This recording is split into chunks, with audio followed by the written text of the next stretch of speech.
Selamat siang pemirsa, bertemu lagi di acara Alis Bali, analisis jurnalis Bali.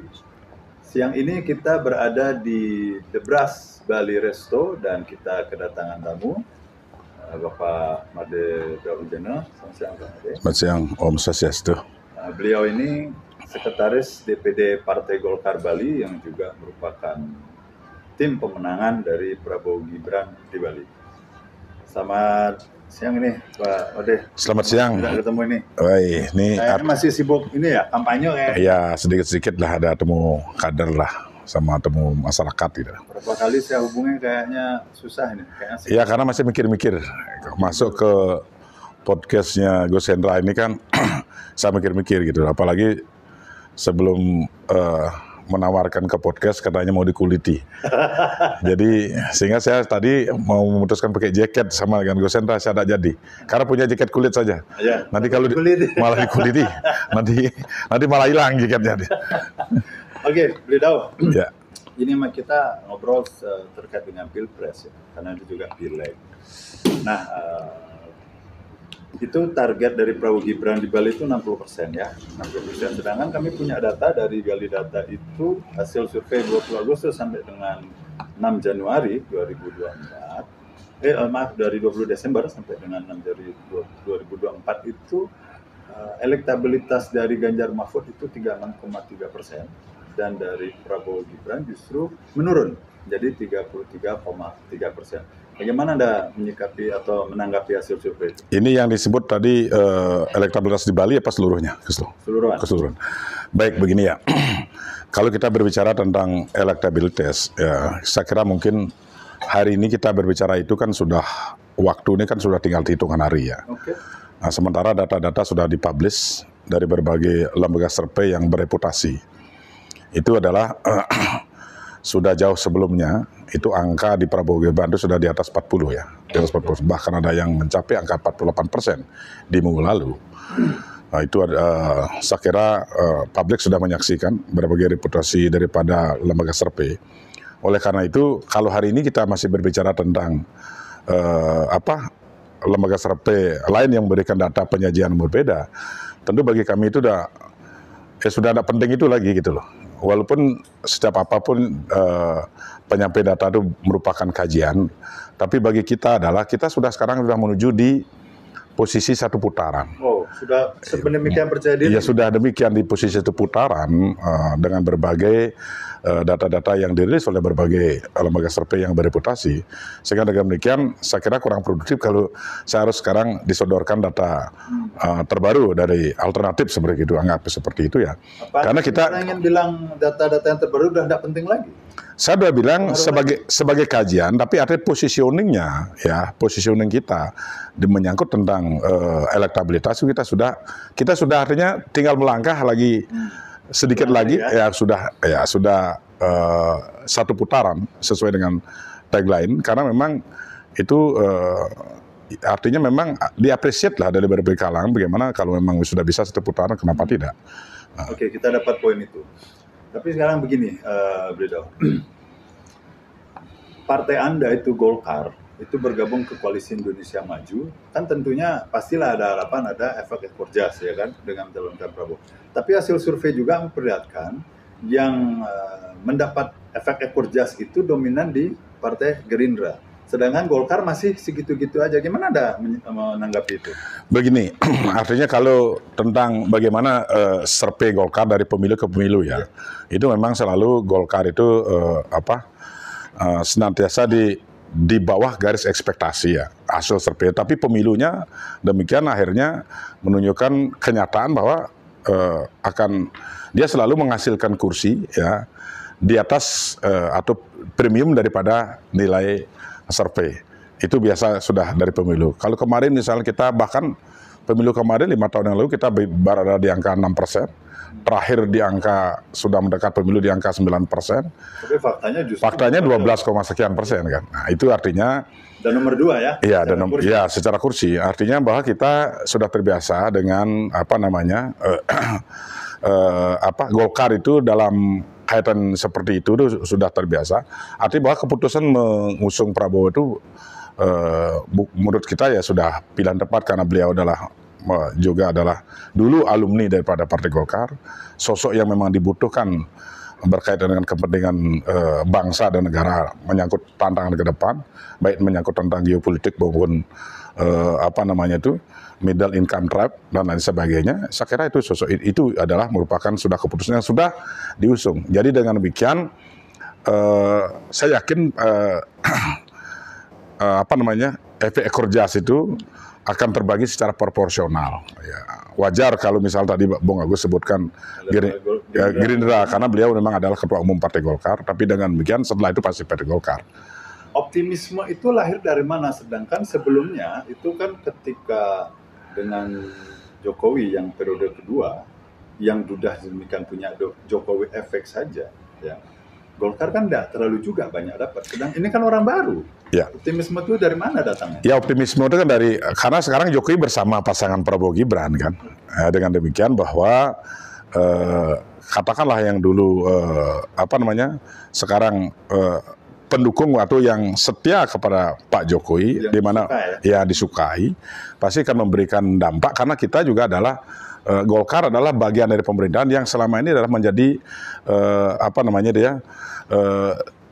solusi ya dari berbagai persoalan, problem solution. Dengan demikian artinya sejalan dengan itu ya kita akan optimis bahwa itu akan menjadi efek ekor jas ya, berkontribusi insentif elektoral juga kepada Partai Golkar. Ini kan tinggal ini perjalanan ya. Tren itu saya bisa lihat, dan saya juga lihat di berbagai survei, kalau dibandingkan katakanlah 4 bulan yang lalu gitu, jadi survei Partai Golkar sudah meningkat sekarang. Bahkan dulu pernah nomor 5, sekarang kan dikatakan posisi ketiga.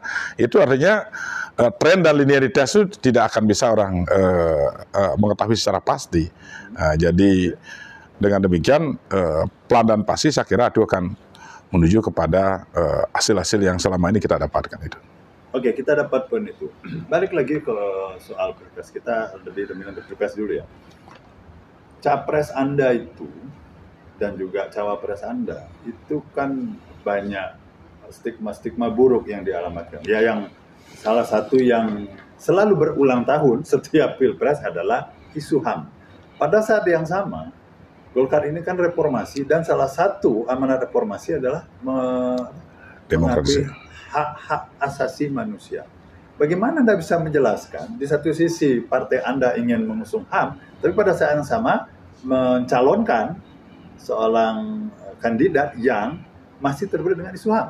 Ya, artinya ini kan begini, kalau kita berbicara kan harus berbicara berdasarkan data yang valid ya. Artinya ini kan suatu informasi atau opini yang di roasting setiap 5 tahun, setiap pilpres. Hari ini kita harus fair gitu loh. Jadi oleh karena itu, tapi karena terlalu sering di roasting, itu akhirnya masyarakat justru akan semakin memberikan empati kepada sosok figur Pak Prabowo, yang demikian kita kenal bagaimana beliau memiliki sifat keikhlasan yang luar biasa. Di roasting ketika orang katakanlah tidak bersama beliau, itu di roasting. Ketika bersama, tidak muncul. Kita akan bisa lihat perjalanan. Bagaimana kalau kita mau jujur lihat tahun 2009 mereka sudah menjadi tandem, menjadi pasangan wakil presiden. Yang memakai isu HAM itu. Pakai isu HAM, tandem wakil presiden, calon wakil presiden. Di sisi lain, kemudian 2 kali periode sebagai capres, yang dimuncul-munculkan terus juga, gitu, dan kurang signifikan juga. Dan kemudian pemilu terakhir juga kemudian adalah berpasangan lagi, atau tidak di masa dan akhirnya menjadi menteri. Artinya pihak siapa sih sebenarnya yang menuduh ini kan begitu. Nah, kan itu yang paling penting. Boleh saja memainkan isu itu, tapi kita harus menjadi fair. Kalau memang katakan para pihak itu katakan betul konsen di situ, kenapa ada dulu saja? Maksudnya isu HAM. Isu HAM itu kenapa memang tidak dituntaskan, siapa? Kan sudah cukup lama ini kan. Artinya kalau sudah cukup lama ya bagi kami itu sudah ada penting lagi itu, bukan bukan menjadi suatu substansi, tapi sekedar apa ya, kalau banyak orang mengistilahkan, ya kaset yang terlalu sering diputar ya rusak, akhirnya kan tidak merdu didengarkan. Nah, kalau tidak merdu didengarkan, ya buat apa didengarkan? Apa didengarkan gitu, disuruh pun mendengarkan nggak bagus kan gitu ya. Jadi oleh karena itu berkait dengan reformasi, ya Golkar sudah melakukan reformasi. Bagaimana amanat reformasi? Salah satunya itu karena itu kita tahu figur adalah memang bukan itu yang diopinikan. Kita sudah melakukan demokratisasi di proses Partai Golkar, pengambilan keputusan. Banyaklah kalau tunduk-tunduk reformasi yang melakukan perubahan banyak mendasar yang substansial adalah Golkar. Bisa Anda kasih contoh nggak itu? Proses pengambilan keputusan. Ya. Kita bottom up, yang dulu katanya top down. Ya. Kemudian coba lihat Partai Golkar juga adalah tidak ada namanya istilahnya adalah keputusan tunggal di salah satu figur. Itu fakta. Iya kan? Anda nyerepet kayak. Nah, artinya saya bicara fakta yang saya tahu di Partai Golkar. Artinya bahwa kita proses demokratisasi, pengambilan keputusan, kemudian itu adalah sangat mencerminkan amanat-amanat daripada reformasi. Kita melakukan perubahan paradigma yang yang sangat serius, di mana pemilihan ketua umum juga kita adalah betul-betul siapa pemegang hak suara. Ya itu kan kita memang mereformasi diri, kita jujur saja. Dan tidak ada yang sah mayoritas di Partai Golkar. Itu kan juga fakta ya. Apa Anda sebenarnya ingin mengatakan partai-partai lain? Saya tidak. Partai Golkar. Nah, artinya kalau memang tadi kan tudingannya Golkar katanya tidak reformis gitu. Ya saya jawab dengan data. Kalau soal yang lain saya tidak mau ikut campur. Ya ini bagian daripada ya, kita tidak ingin menguliti siapapun gitu. Ya kan gitu. Jadi saya menyampaikan data, kontradata daripada keberadaan Partai Golkar itulah. Jadi di Golkar itu siapapun berpeluang menjadi pucuk pimpinan di Partai Golkar. Ya, buktinya banyak sekali kita lihat. Saya juga adalah tidak memiliki background di politik, tidak punya orang tua yang katakan penentu, genealogis tidak ada, tapi bisa berkarir. Yang lain juga saya kira berkarir semua. Tidak ada ya. Di Partai Golkar tidak ada yang bisa menentukan 5 tahun lagi siapa ketua Golkar, tidak ada. Ketua DPD. Pihak lain ya. Kita tidak tahu lah. Saya pokoknya intinya saya hanya menyajikan performa dan situasi apa yang ada di Partai Golkar. Ya. Oke, Bedo, kita dapat poin itu. Ya. Nah, minggu lalu itu kan Gibran ke Bali ya, kampanye. Kami lihat di pemberitaan salah satu media itu ada spanduk. Selamat datang Orde Baru. Selamat datang Paman Usman. Ya, bernada-nada seperti itu. Yang kita memang tidak tahu, tapi konon disebut itu dipasang oleh mahasiswa. Bagaimana Anda sebagai bagian dari Koalisi Indonesia Maju melihat sindiran-sindiran seperti itu? Ya kalau saya lihat sih mungkin saja adalah segelintir mungkin ya ingin membuat satu perbuatan yang sifat untuk mendapatkan perhatian saja. Saya kira Gibran, saya juga seorang pengajar. Saya kalau di kampus justru orang sangat respect sama sosok Gibran. Jujur saya bilang, saya adalah seorang dosen, saya mengajar. Saya tidak bertanya tentang itu. Kadang-kadang mahasiswa mengatakan, begini Pak, ayo salam Prabowo Gibran. Itu artinya di kalangan milenial memang Gibran adalah sosok fenomenal. Ya ingin mungkin mau dikapitalisasi, tapi itu kan sudah dulu sekali lah. Jadi riuh tentang MK dan lain sebagainya. Sebenarnya kalau kita mau jujur itu kan hanya kebetulan saja lah ada sosok paman. Hanya kebetulan. Ya kebetulan sosok pamannya. Kalau tidak ada sosok pamannya mau dibilang apa? Sementara review daripada atau review daripada undang-undang MK berkait dengan batas usia itu kan bukan ada pamannya aja. Iya, bukan berkait dengan Gibran, berkait dengan seluruh anak bangsa yang memiliki, kan bukan Gibran saja kepala daerah yang di under 40 tahun ya, di bawah 40 tahun. Dia memiliki peluang juga. Apakah hari ini tuh? Nah kebetulan hari ini kan memang calon presiden itu cuma satu anak-anak muda. Ya jangan menjadi kapitalisasi, waktu itu adalah konflik interest kan. Karena itu norma yang diuji. Ya. Nah, kan tidak, itu sudah banyak sekali pakar yang menjelaskan, kita percaya. Artinya bukan dirinya mengajukan, untuk kepentingan dirinya gitu. Karena nanti siapa saja bisa. Dan ini kan merupakan satu momentum atau kesempatan untuk anak-anak muda yang menurut kita adalah sangat potensi memiliki kemampuan untuk menjadi seorang pemimpin gitu. Apalagi kita kalau berbicara tentang hanya sebatas usia dimasalahkan dari 40 ke berapa 30-an dan sudah menjabat. Kalau kita lihat sejarah perjalanan pemimpin bangsa itu, Bung Karno semua pemimpinnya adalah di bawah 40, bahkan dia ada di bawah 30 sudah menjadi pemimpin ya. Kita itu kan situasinya berbeda konteksnya. Ya, bisa dong kita nyamak apple to apple-nya kan nggak nyambung kalau begitu caranya. Ya kalau apple-nya tidak nyambung, memangnya harus hari ini harus orang-orang tua gitu kan juga nggak benar juga. Fair lah ya. Iya, artinya kalau dulu adalah zamannya seperti zaman perjuangan dan sebagainya, sudah itu zaman katakan sudah stabil dan sebagainya, pemimpin lebih matang dan dewasa. Sekarang adalah zaman IT dan sebagainya. Ya mungkin saja anak muda memang harus diberi porsi lebih atau memang memiliki kapasitas untuk itu. Kan tidak bisa kita juga terus artinya kita mengacu referensi kita apa? Apakah zaman perjuangan, apa zaman Orde Baru atau zaman reformasi? Ya sekarang inilah perubahan yang paling penting kan. Mungkin sekarang sudah memang dengan kemajuan waktunya zaman IT ini muncul sehingga dibutuhkan pemimpin yang muda yang memiliki visi ke depan, kemudian kemampuan daripada beradaptasi dengan perkembangan ilmu, pengetahuan, teknologi informasi kan begitu. Meskipun dalam prosesnya masih banyak perdebatan dan masalah. Soal berdebat kan ada masalah, itu penting juga dalam perdebat sehingga soal berdebat itu justru memang harus diperdebatkan untuk mencari kebenaran. Kan tidak ada ilmu pengetahuan aja perlu didebatkan. Kalau mungkin hari ini pengetahuan itu misalnya mengatakan variabel A berpengaruh, mungkin 5 tahun lagi variabel orang bisa membuatkan variabel baru yang menentang hasil penelitian, bisa saja. Oleh karena kita dapat poin itu beliau. Nah, sekarang tadi Anda bilang soal anak muda ya, yang harus beri kesempatan. Kebetulan juga ada rekam jejak dan kapabilitas. Nah, tetapi dari pola kampanye yang kami cermati itu kan kata gemoy itu ya, atau gemes itu ya, itu kan bahasa gaulnya milenial, gemoy, gemes. Dan itu ternyata efektif yang kami lihat di bawah untuk menjaring pemilih milenial. Tapi pertanyaannya, kok kesannya dari paslon Anda itu hanya dominan gimmicknya aja untuk menarik, bukan dari program, misalnya dari kebijakan yang akan dia lakukan, bagaimana kita melihat dari Indonesia Mas nanti bonus demografi tidak jadi beban demografi. Nah, gimana Anda melihat itu?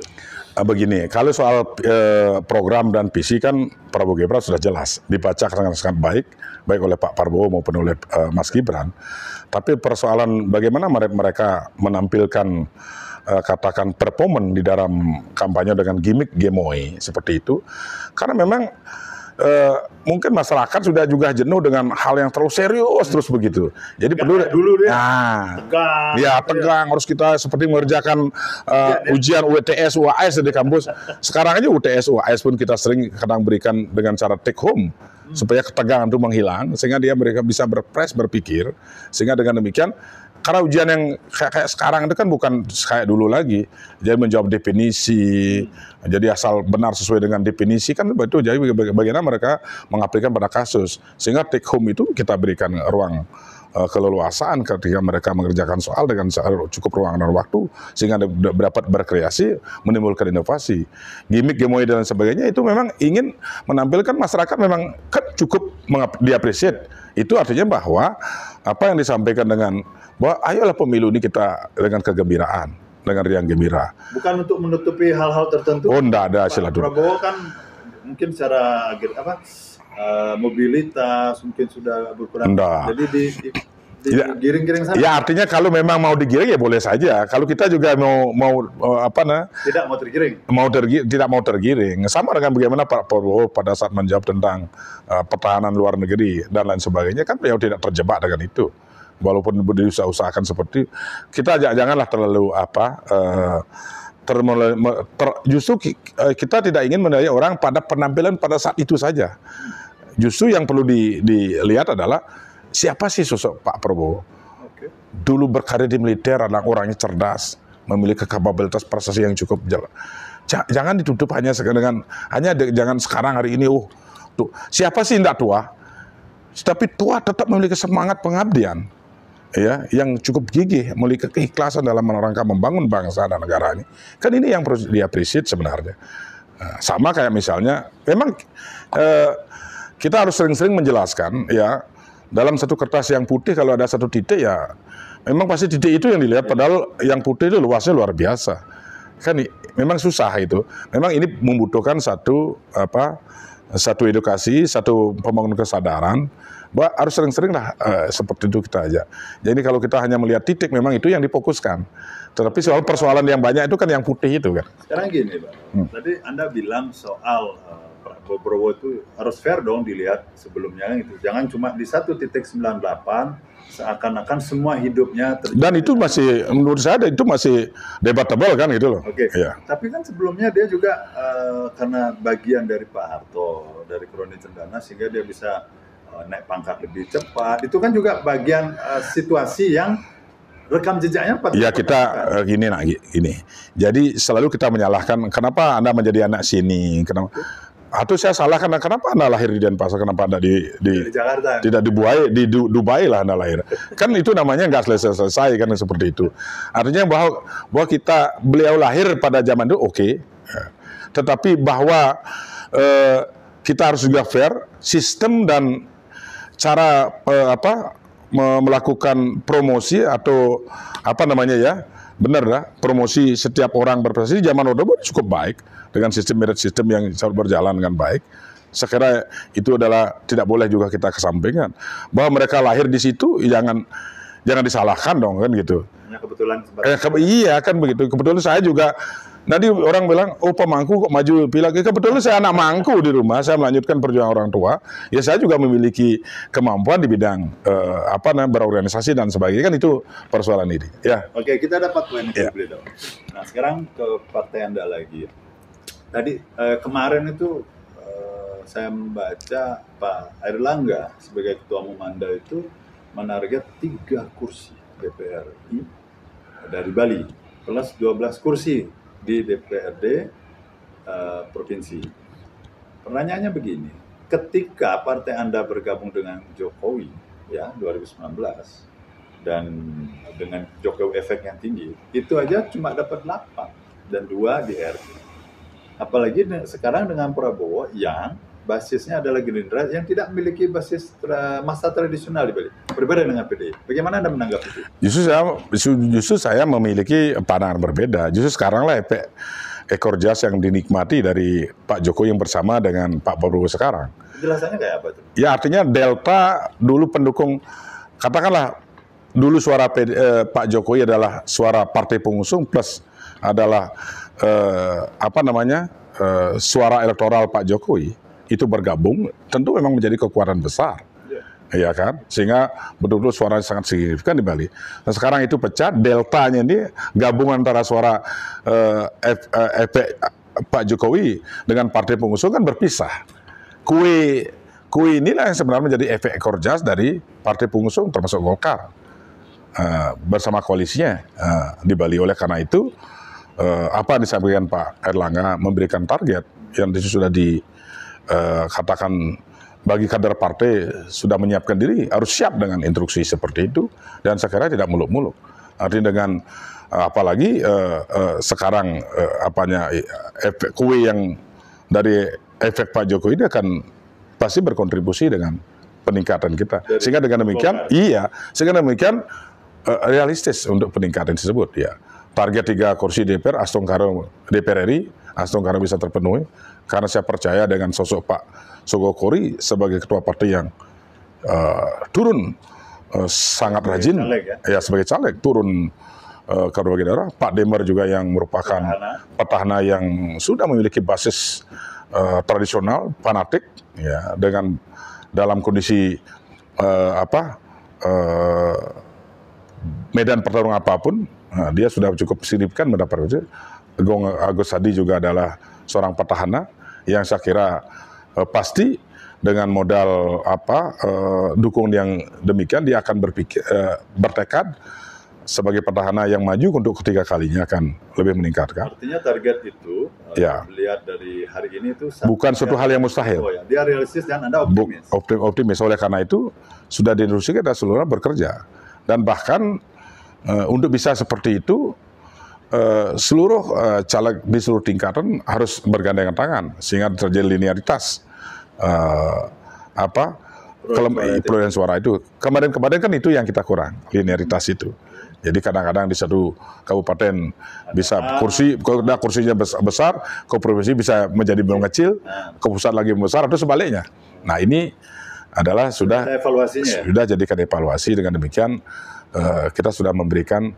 Dan yang kedua adalah bagaimana kita meningkatkan adalah sumbangan daripada mesin partai. Dengan demikian bagaimana kita memasang atribut logistik itu dalam rangka adalah untuk bagaimana kita menghadapi pemilu ini dengan optimisme sesuai dengan instruksi, kemudian seluruhnya bergandengan tangan. Oke, kita dapat poin itu. Balik lagi ke Pilpres. Tadi Anda mengatakan di awal optimis satu putaran ya, sudah 48% dan segala macam. Tetapi optimisme satu putaran itu kan lahir karena ada faktor Jokowi. Nah, ini kok kesannya paslon Anda ini atau koalisi Anda ini sangat bergantung sosok Jokowi. Gimana Anda menangkis tudingan itu? Ya kan artinya kita harus fair, bukan mengandalkan sosok. Kita artinya begini, kita kan memang mengusung daripada program-program Jokowi yang terbaik itu dilanjutkan, sudah komitmen itu seperti itu. Kan mau tidak mau, kalau kecuali kita memang ingin ada perubahan semua program Pak Jokowi kita tidak amini atau tidak kita tidak setujui.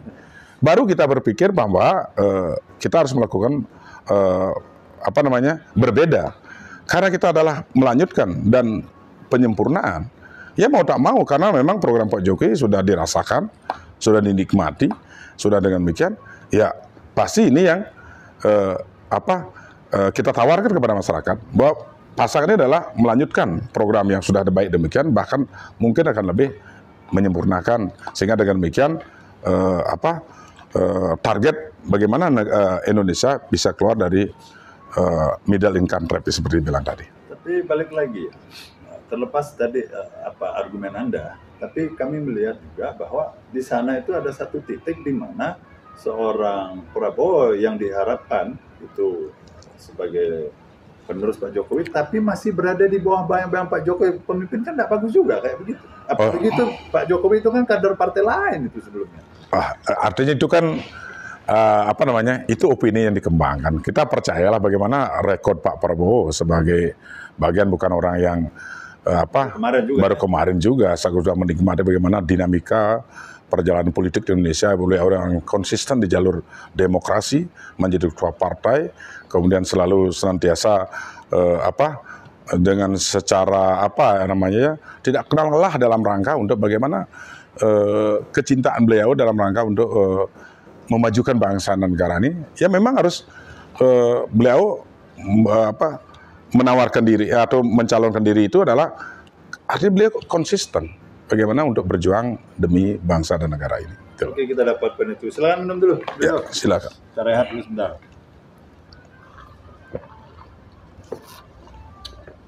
Nah, balik lagi deh Pak Prabowo. Saya masih pengen ngulik-ngulik nih ya soal Pak Prabowo.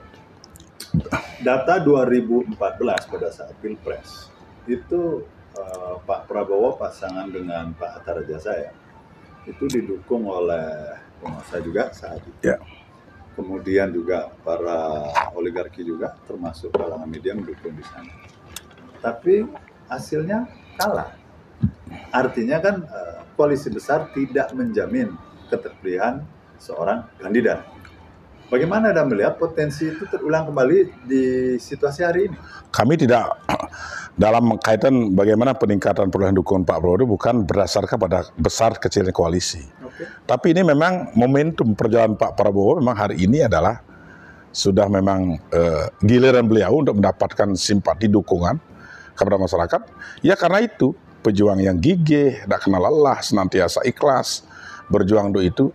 Ya memang perjalanan seperti itu. Kalau menyangkut perjalanan kan susah diterjemahkan. Sama kayak saya mungkin dari dulu tidak berpikir ya kenapa harus perjalanan saya, misalnya dulu saya punya istri, kemudian udah itu apa namanya, dalam perjalanan istri saya lebih awal meninggal, saya udah tuh menjadi pemangku, terus saya mendapatkan itu kan perjalanan. Kalau saya dibilang bercerita kan mungkin bercerita itu.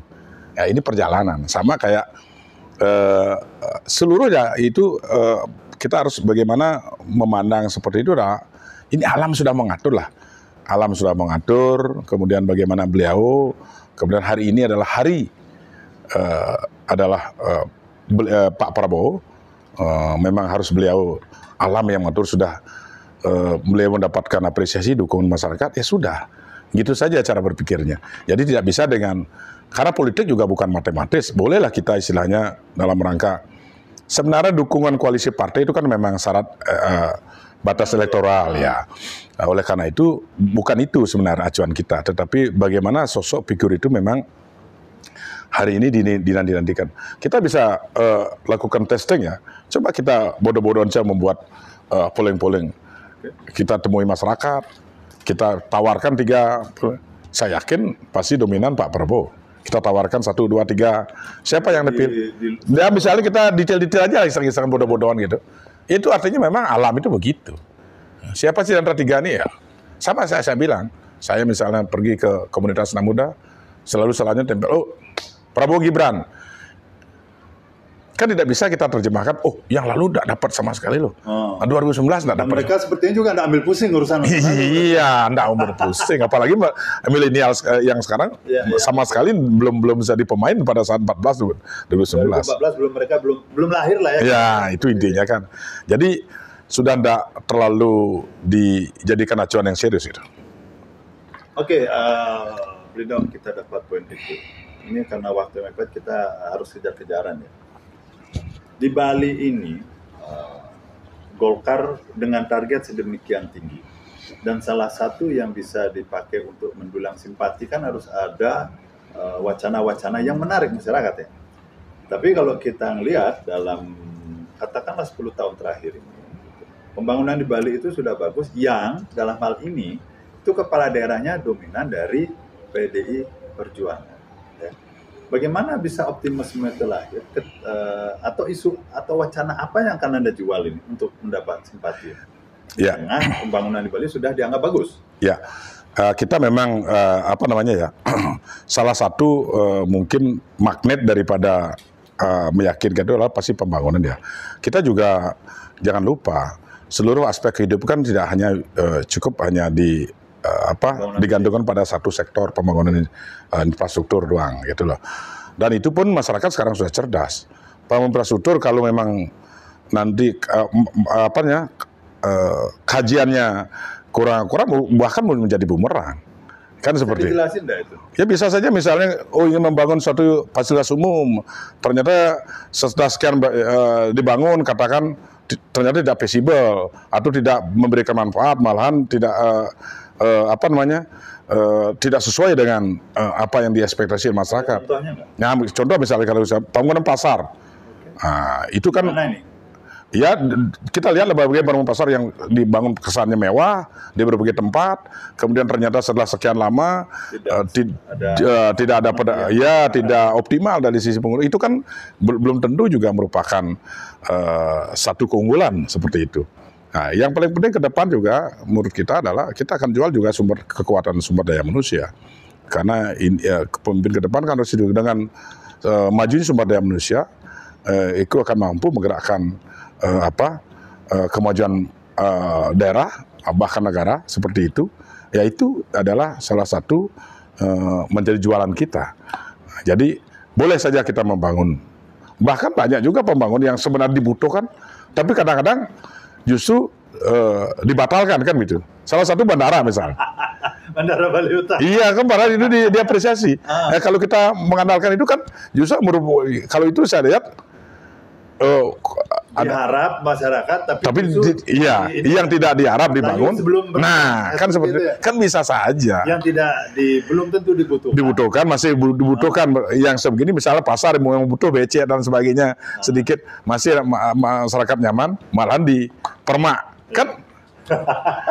Ya, sepertinya saya dapat menangkap itu larinya kemana. Ya. Oke, kita dapat ya, jadi karena prosesnya kulit menguliti, saya terpaksa kulit-kulitnya saya sampaikan juga.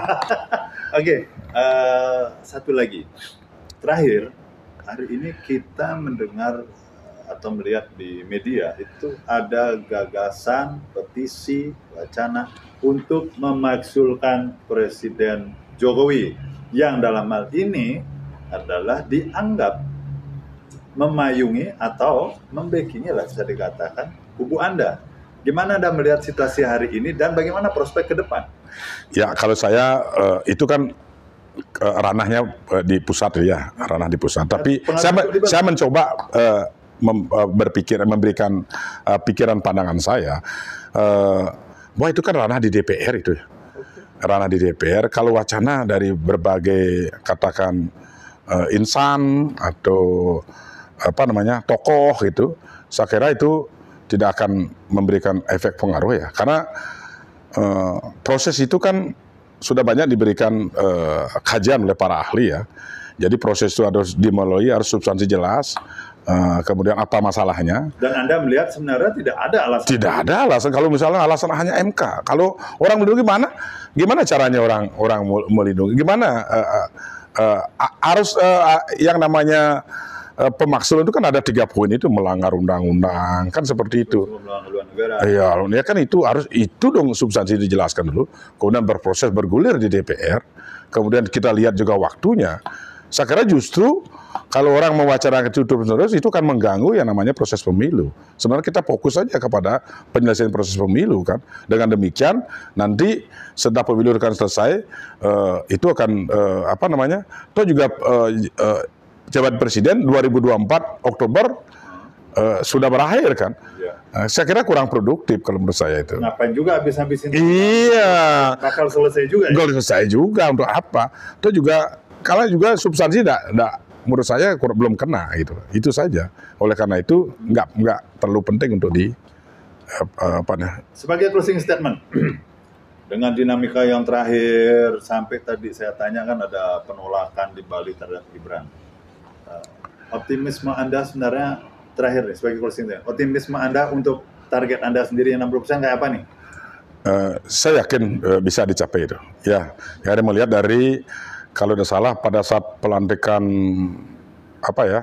deklarasi ya tim TKD Prabowo Gibran itu positioning pada saat itu adalah sudah mencapai di angka 36% informasinya. Oleh karena itu dalam perjalanan yang saya sebut tadi buat tren yang naik itu ya itu tidak bisa orang akan membendung di angka berapa. Nah, sehingga angka itu kalau tren namanya katakanlah 36% sudah bergerak, ya bisa saja angka 60% pada saat di 14 Februari bisa akan tercapai. Berarti sekarang itu mungkin sudah leading di angka di atas 40% kan gitu. Ya artinya target 1 putaran pasti tercapai. Siap, harus. Oke, itu tadi pemirsa bincang-bincang kita dengan Bapak Made Dawijana, begitu hangat tadi dan begitu seksi isu yang beliau katakan. Jadi demikian untuk hari ini. Selamat siang. Selamat ini. Selamat. Baik, selamat siang. Selamat makan siang penonton podcast Alis Bali. Ya, terima kasih.